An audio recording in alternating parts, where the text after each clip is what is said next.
House Quad Committee, itong si dating presidential spokesperson Attorney Harry Roque. 24 oras na ikukulong sa detention facility ng Kamara de Representantes itong dating nagsilbi bilang tagapagsalita ni dating Pangulong Rodrigo Roa Duterte. Nagmusyon kasi itong si Kabayan Party List Congressman Ron Salo para makontempt itong si Roque. Nakaraang babatid ng committee na nagsisinungaling ito sa hindi na pagtanong sa unang pagdinig ng Quad Committee na ginanap sa Bacolor, Pampanga noong Agosto 16 ng taong 2024. Batay sa liham ni Roque noong Agosto 13, kanyang sinabi na hindi siya makakadalo sa pagdinig dahil may hearing siya sa Manila Regional Trial Court. Pero batay naman sa certification na nakuha ng Quad Committee mula sa Clerk of Court ng Manila Regional Trial Court, lumalabas na wala itong hearing ng nabanggit na araw. Dahil dito humingi ng paumanhin itong si Atty. Roque sa komite at sinabing honest mistake ang kanyang nagawa dahil nalito raw siya. Sinabi ng abogado na ang pagkakaalam kasi niya na hindi nagsasagawa ng pagdinig ang Kamara de Representantes kapag kaaraw na ng Biyernes. Nanindigan naman ang mga miyembro ng Quad Committee na nagsisinungaling itong si Atty. Roque sa Kamara kaya walang kumontra sa motion nitong si Congressman Salo na siya ipakontempt. Dahil dito pinagtibay nitong si Surigao del Norte 2nd District Representative Robert A. Barbers na siyang chairman ng Committee on Drugs o Dangerous Drugs at siyang pangkalahatang tagapangulo ng Quad Committee. Pakinggan po natin ang bahagi po ng naging pagpayag o itong pag-aproba ni Congressman A. Barbers dun sa contempt order laban kay Atty. Roque. Our resource person, Attorney Harry Roque, was cited in contempt for violating Section 11, Paragraph E of our rules. And after the contempt, the proper motion is to follow Section 12, which speaks of the penalty. Is there any motion? Congressman Salo? Thank you very much, Mr. Chair. Mr. Chair, and to this honorable committee, in consideration of the fact that the resource person, former Secretary Harry Roque, is my former law professor, fellow Kabayan Party List representative, and a former member of this House of Representatives, and in consideration also of his claim for honest mistake, and of course, the apologies that he has given to this committee, and finally, in consideration personal relations, as he has mentioned a while ago that he was my ninong, respectfully move, Mr. Chair, that the penalty be shortened to the barest minimum, which is just 1 day or 24 hours, Mr. Chair. Second motion, Mr. Chair. There is a motion, Second motion, duly Mr. Chair. seconded, to impose a penalty of 24 hours to our resource person, Attorney Harry Roque. Hearing no objection. Bahagi po yan mga kabombo ng naging pagdinig kahapon kung saan po ipinakontempt itong si dating presidential spokesperson Attorney Harry Roque kung saan ginawa po na barest minimum 24 oras lamang yung kanyang pagkakadetine doon sa mababang kapulungan ng Kongreso. Sa kaugnay na balita, pinigas sa pagdinig ng House Quad Committee si dating presidential spokesperson Harry Roque dahil sa kaduda-dudang paglobo ng kanyang kita. Ang pagdinig ay may kaugnayan nga sa illegal na operasyon ng Philippine Offshore Gaming Operator sa bansa kung saan iniuugnay ang dating opisyal. Sa interpelasyon ni Batangas 2nd District Representative Jervil Luistro, pinagpaliwanag nito si Roque sa biglang paglobo ng kanyang kita. Ito'y matapos ipresenta ni Luistro sa pagdinig hinggil sa kumpanya na pag-aari ni Roque na Biancham kung saan ang mga asset nito noong taong 2014 ay nagkakahalaga lamang ng 125,300. Tumaas ito ng 3,125,000 noong 2015 at biglang lumobo sa 68 million mahigit noong taong 2018. Dahil dito, inihayag ni Roque nang nagpapatuloy na investigasyon ng Quad Committee ay nagiging totoo, personal na. Ang pahayag ni Roque ay kasunod yan sa pahayag naman ni Representative Luistro na bigyan nito ng kopya ang komite hinggil yan sa trust agreement sa pagitan ng Roque family at ni Attorney Percival Ortega na na-hired bilang trustee. Sinabi naman ni Roque na kanyang isusumite ang kopya ng deed of sale ng property na ginamit na nila sa property sa Bataan at hindi galing sa Philippine Offshore Gaming Operator.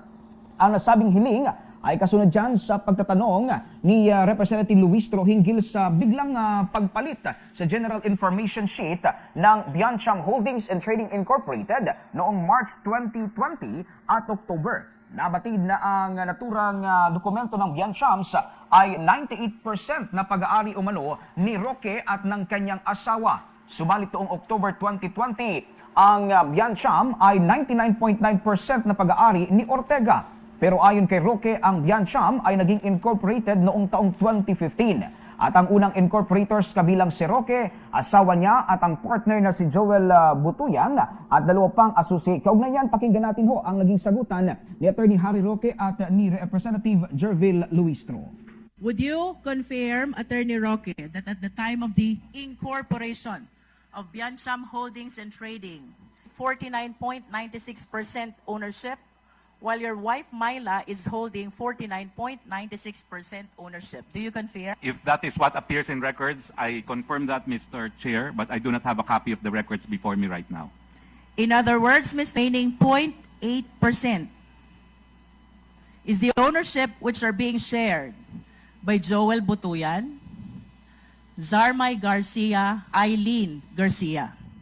And it was mentioned earlier by our resource speaker that all these incorporator associates, either in Batuyan and Rael, and in Center Law. Do you I confirm that, Mr. Chair. It is a family corporation with my close associates as nominal stockholders to complete the 5 shareholders that were then required. You denied that walang nangyaring board meeting or board resolution. Hindi po kami humarap So, in sa short- Notary Public at hindi po namin lagda yung nasa board resolution dated October 25, 2019. At may sarili po kaming mga abogado. Okay. No. I'm just asking you about the truthfulness of this document. So you deny your signature here. So Yes. in short, this is not your signature. That's not our signature, Mr. Okay. Chair. Okay, balikan kita mamaya, ma'am. Attorney Harry Roque, because this board resolution is all about the lease agreement, the authority that was given to, allegedly, to Roberto Cruz. Are you familiar with this board resolution? No, Your Honor, because we entered the case after the... No. I'm not talking about the case. I am talking about this document that will be the basis for the lease agreement. Well, I am not familiar with because precisely we entered the case after there was already a judgment. No, again, due diligence. You have to check if indeed what is the basis for Roberto Cruz to represent the corporation for a lease agreement. Mr. Chair, Yes. our theory in the annulment case is that Whirlwind was not even informed about the existence of the ejectment case. And that is why it was a petition for annulment of judgment based on fraud. We were alleging that it was Roberto Cruz who got the lawyer and kept the fact that there was already a complaint for ejectment from Whirlwind. So they only found out that there was already a judgment against them when there was already a writ of execution issued against them. When was that? Well, we filed the case po in August. So what? August of 2023. So a few weeks before August was when they found out that there was already a writ of execution. So you started lawyering for Whirlwind when? August po of, August of- 2023. Tama ba? 2023. Dahil yun nga po, nag-file kami ng motion to recall writ of execution sa RTC of Angeles po. Okay, now you're familiar now. Yes po, yes po. The background of such case. Okay? Only... Kasi ito, Attorney Harry Roque. Ito kasi, well, in fact, kahit itong board resolution, kaya sinasabi kong fake talaga to. Kasi, the board resolution was made October 25, 2019. And it is a document that was presented during the hearing sa Kapitolyo. Tama? Tama po? Yes, Mr. Okay. Chair. Now, but the lease contract, Mascareñas, sagutin mo ito mamaya. But the lease contract was dated 25 July 2019. Mas nauna po ang lease contract kaysa board resolution. Now, Ms. Materna, I will not ask Attorney Harry Roque because sabi niya nga, August of 2023 lang siya pumasok. Ms. Materna, do you confirm that you are the one that signed this document? Ano was Ms. Mascareñas? Do you confirm? Kung yan po yung pinakita sa akin kanina, yes ako po. Kinonfirm mo? May I see? Just to be, ano po. Chairman, can we ask the COMSEC?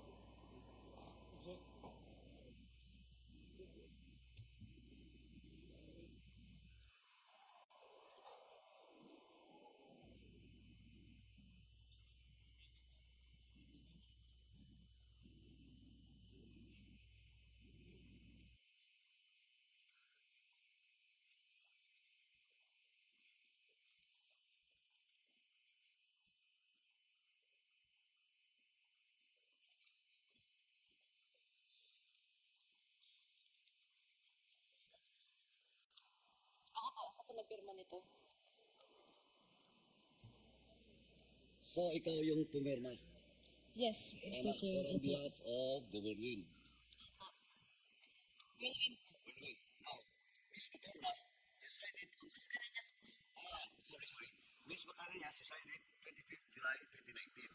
But, kahit sabihin mo pa na ito, na hindi fake, nauna pa po yung lease agreement kaysa board resolution. To be honest po, hindi nga po ako masyado aware dyan sa board resolution. Why you sign? Alam mo naman, korporasyon yun. And who told you to sign it? Ang kausap ko po si Kasandaong na Mr. naman. Roberto Cruz po. Si Cassandra Ong during the time nandiyan na sa kumpanya? Ano po? Si Cassandra Ong ba during the time nasa kumpanya niya? Ang alam ko po, nandyan na siya. Oh, who told you to sign this document? Mr. Cruz po. And Mr. Roberto Cruz po. No, you're representing Whirlwind. Opo. O, sino sa Whirlwind? Ano Si- bigay sa'yo ng order o authority to sign? Ang kausap ko lang naman po sa Whirlwind is my boss po, si Mr. Wu. O, saan na siya ngayon? Wala Nagtatago na na. po kung alam. Kasi since 2019 lang po talaga ako. Sorry? I was at the company until December 30 of 2019. Hindi, but Afterwards we're talking about July 25. Ikaw na nag-sign, confirm mo na, di ba? July or akala po October. Ang October is the board resolution, a numbered board resolution. Yung lease agreement o contract is 25th July. Okay po. Oh, sino nagguto sa'yo? Si Mr. Wu po. Oh, si Mr. Kasi Wong. if I'm not mistaken, kasi gusto po nilang i-rent or i-occupy yung place. Hindi, is siya Pilipino? No. O, saan na siya It's ngayon? either is Chinese or Taiwanese. Saan na siya ngayon? I'm not sure. Kasi po, Mr. Chair, I am not connected with the company until 2019 lang talaga ako. Mr. Chairman, have we invited a certain Mr. Ong? A certain Mr. Wu. Mr. Willie Ong? Mr. Wu po. Wu. Wong. Mr. Wong. Mr. Wu. Mr. Wu. WU. WU. Kasi sa WU. Chinese po kasi Invited Wu. Wu ang Have you bigkas. invited Mr. Wu? Ran Ren Wu po. Well, we Yes, invited the incorporators of both Lucky South 99, Whirlwind Corporation, and Jun Yuan Corporation, and Baofu. Yes. Anyway, Ms. Mascareñas, eto nga po, you signed it, but the board reso was October. 2 months after, etong reso sa kontrata. Ang alam ko po, may problema yung unang pinirmahan namin kasi si Mr. Cruz lang po yung nagpirma, which is supposedly, dapat po kasama yung family niya. Ba't pinirmahan mo? Wala po akong idea na meron po silang dispute or problem within the family. Anyway,